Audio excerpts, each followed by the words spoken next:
Welcome back to more Netrunner. We have some more from the January Games of Berkeley tournament. I have with me co-commentating Nathan. How are you doing tonight, Nathan? I'm good, Brian. And Nathan contacted me on YouTube to do co-commentary. Do you want to quickly introduce yourself? Hey, my name's Nathan. I go by Thrasnos on YouTube and Reddit with two Z's.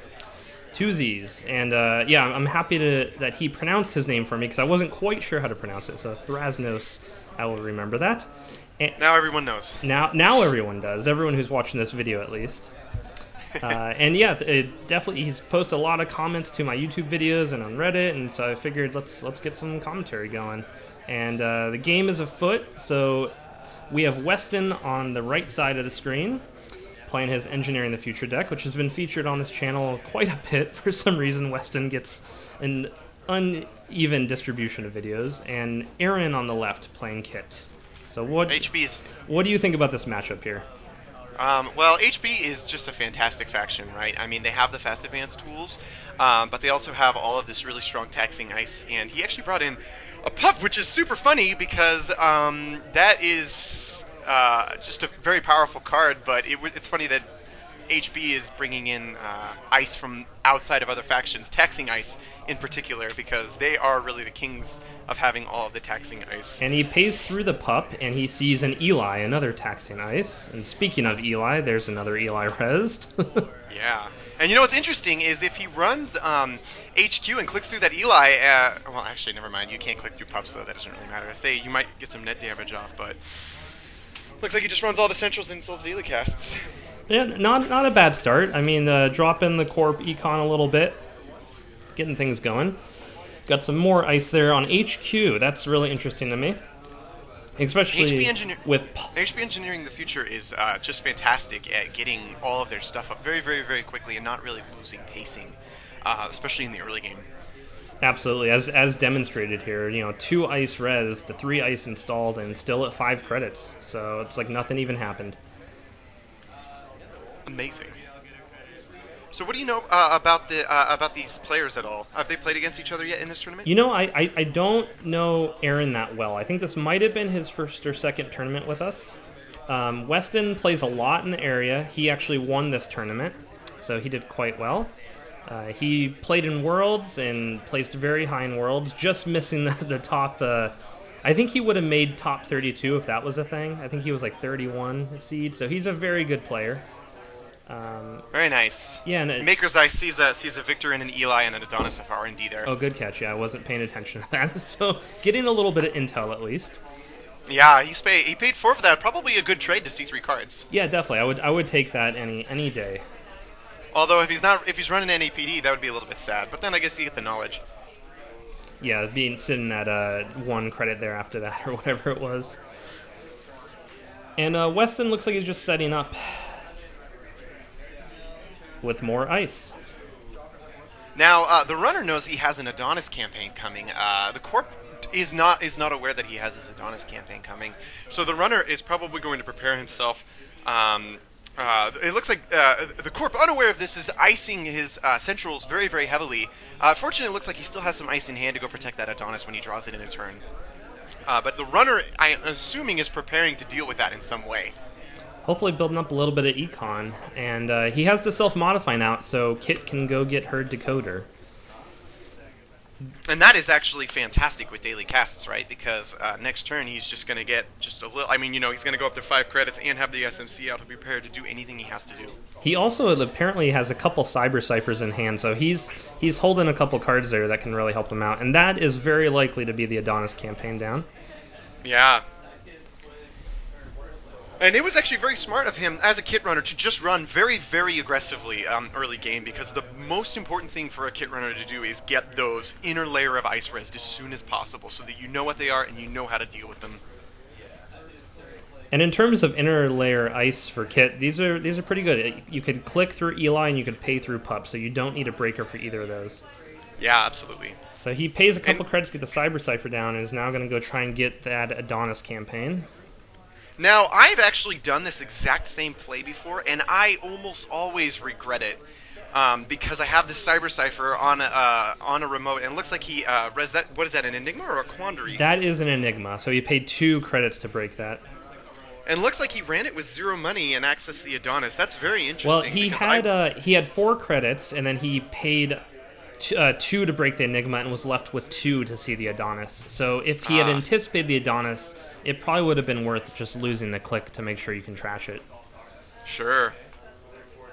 Sure, absolutely. That's an unfortunate trade. But I guess he threatens the Corp from not rezzing the Adonis, saying, I have control of that remote. Yeah, I probably would have still rezzed it if I were the Corp. I'm not sure why he didn't. Maybe he just doesn't have any other ice in hand to defend it with. Could be. Put it over all those centrals. Yeah, that's true. He, like you were saying earlier, he didn't quite know the Adonis campaign was coming up that soon, and maybe invested a little bit heavily on the centrals there. But at the same time, he probably needed to. Yeah, absolutely. It's not the wrong choice to do that. And now he has a Cyber Cipher on a remote that breaks through an Enigma. Looks like he's going to go for it anyways. And the runner has... Oh, no, the runner doesn't have 0 credits. Now he's just basically saying, hey, run my remote and pay for it. Absolutely. The runner got a little bit lucky there finding a key or whatever it is. Basically, I'm trying to say the runner played Lucky Find. So the runner has a lot of money now. Ah. Okay, we got some ice there on the... What I'm guessing is like an Eve campaign or a SanSan. That's my guess. So it looks like he's just telling the runner, if you want to go trash the Adonis, go for it.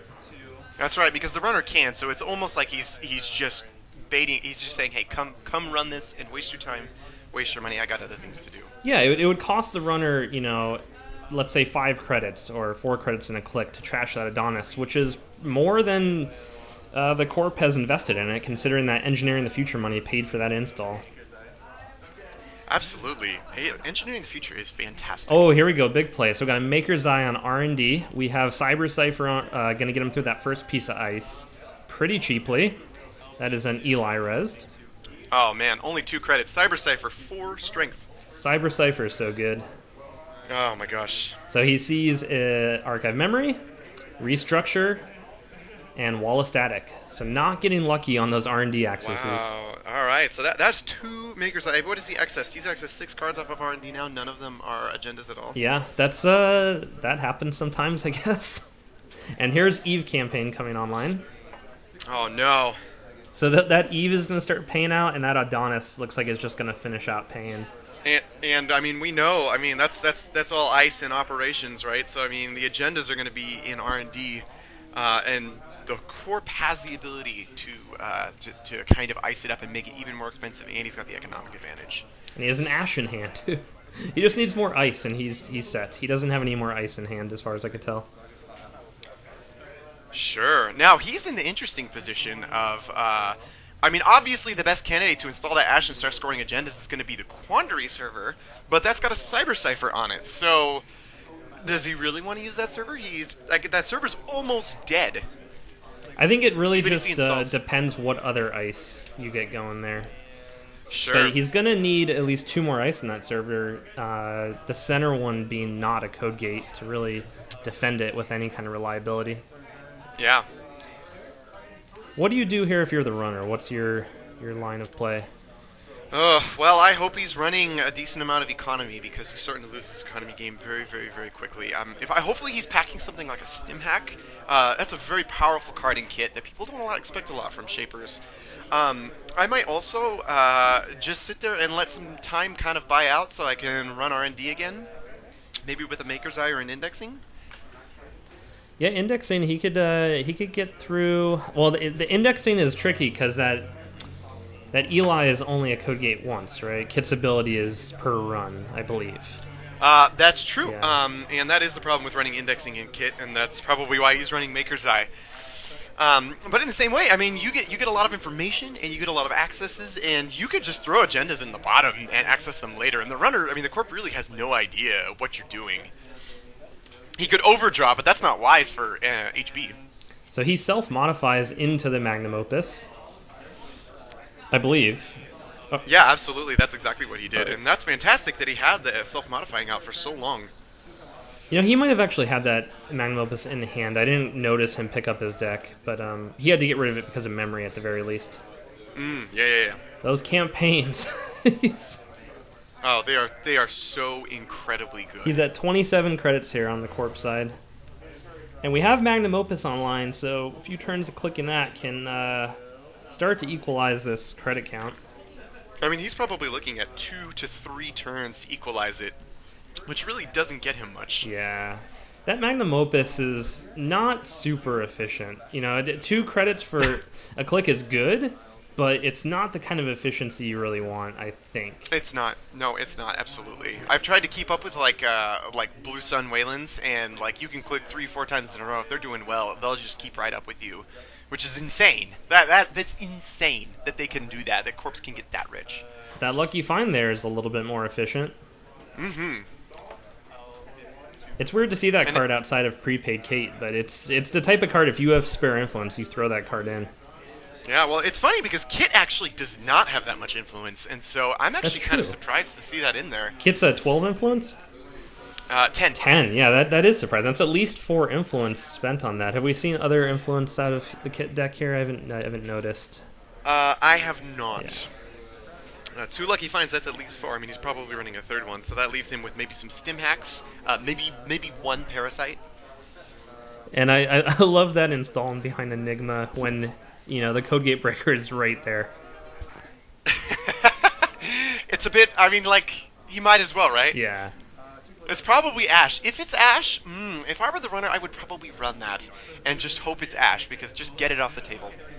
With this, the runner has a lot of credits now. I think you just gotta run it and take care of it no matter what it is, because it could be Ash, it could be a SanSan.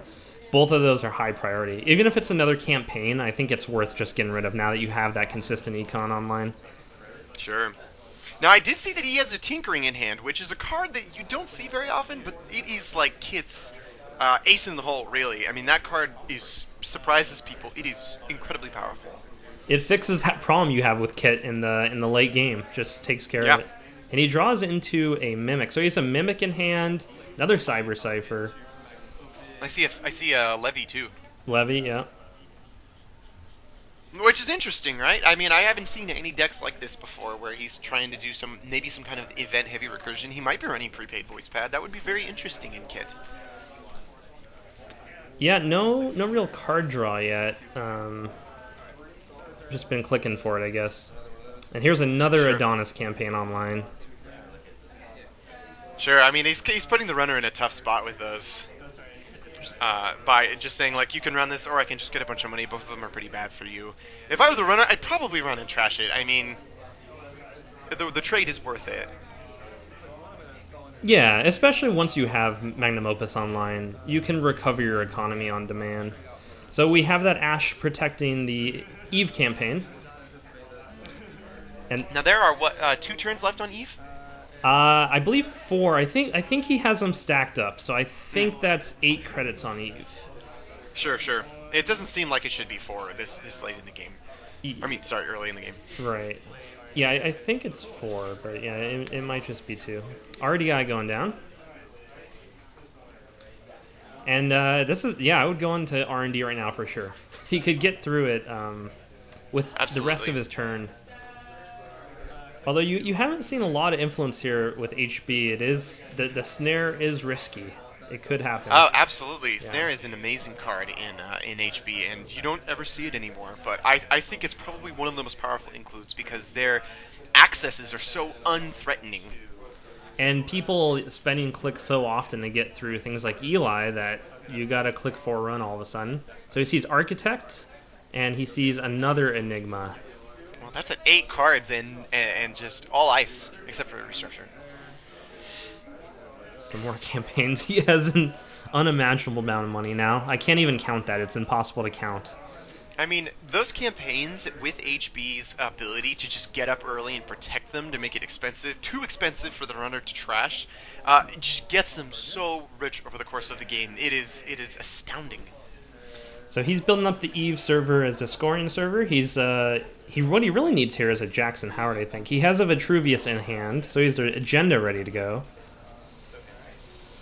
He's probably just waiting for SanSan, I guess. He might try and score it out. The runner here is kind of memory locked, and he has the Cyber Ciphers on the wrong server. So I think if he gets another ice down, he has a good chance of just scoring out that Vitruvius. I'm guessing he wants that Eve campaign to pay out a little bit more before going for it. Yeah. But that all depends what that ice is on that second remote. All right, so the runner just does a bunch of stuff. Just clicking Magnum Opus, playing down Clone Ship. I saw what he has in hand. He has a Femme Fatale, which is another fantastic carding kit.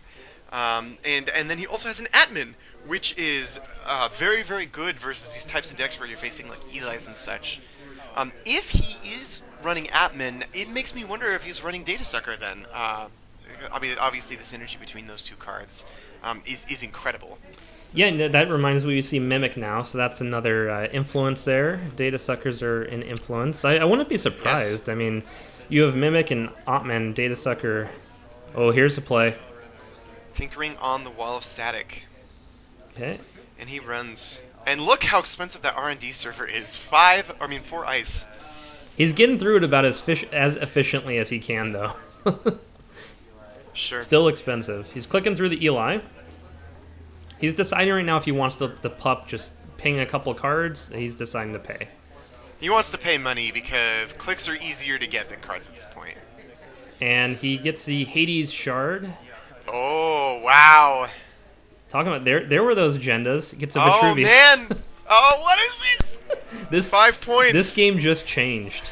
Oh, man. He's at 10 accesses into agendas, which is average. He's like, man, I'm getting unlucky. Just keep running. The dice can't keep rolling blanks on me. Look at that. Those campaigns both finished out at the same time. It was like magic. Now he's got an empty server. What do you do as Corp? How do you come back? How do you come back from that? Oh, no. He's been making R&D as expensive as possible. And that's a punitive. Oh, what is this? That's just oh, my goodness. I didn't even see that in his hand. That's a Trace, I think, 50. Oh, dear.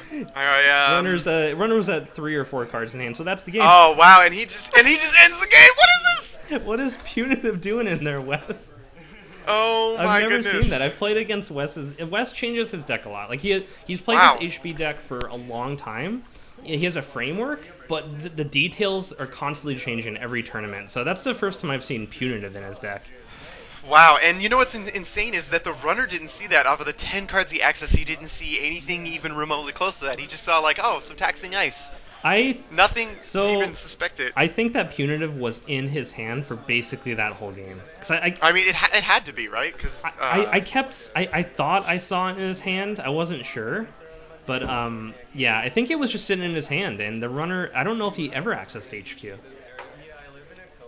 He didn't. No, he did not run. Well, he ran HQ and bounced off the Eli. He didn't even click through it. So he got into HQ 0 times. So that is hilarious. Wow, what a surprise. That's a sneaker. And, you know, I mean, you'd put that in there and, like, what are the chances the runner is going to access 5 points? Well, he has he has the 3-pointers, but, I mean, I'm wondering, he must have 2 Punitive in there. I don't know. I'm going to have to ask Weston about that. That's really interesting. That is really interesting because, I mean, I love running Punitive, but, like, if you get your, you get your agendas early and you get your Punitives late, I mean, it's hard to utilize.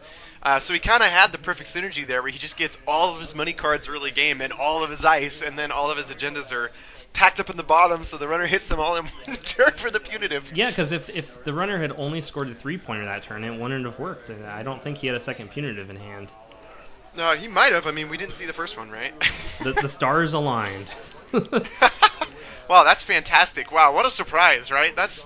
I mean, like I said, it's about making the accesses painful for HB, which is where they're the weakest. They're super good at taxing, and they just need something to make it hurt the runner.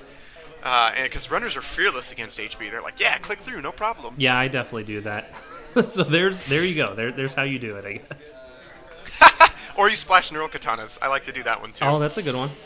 Or Komainu. Oh no! Oh, it's so. Komainu. I can't pronounce that now. But I was gonna say and Snare would be a great combo there. Yeah, well, I mean, Snare has always been good in HB, and I mean, honestly, I haven't done it, and it's probably the one card I wish I had in my HB decks the most, because people that just run, click through Eli, run, click through Victor, no problem, and they hit a Snare and they're like, oh, I'm crushed. All right, so that is the end of the game. I'm gonna cut this off before we start commentating the second game here. But thanks for commentating with me. Hey, thanks a lot, Brian. Yeah, and we'll get some more videos going here pretty soon. So look forward to those. And as always, thank you for watching.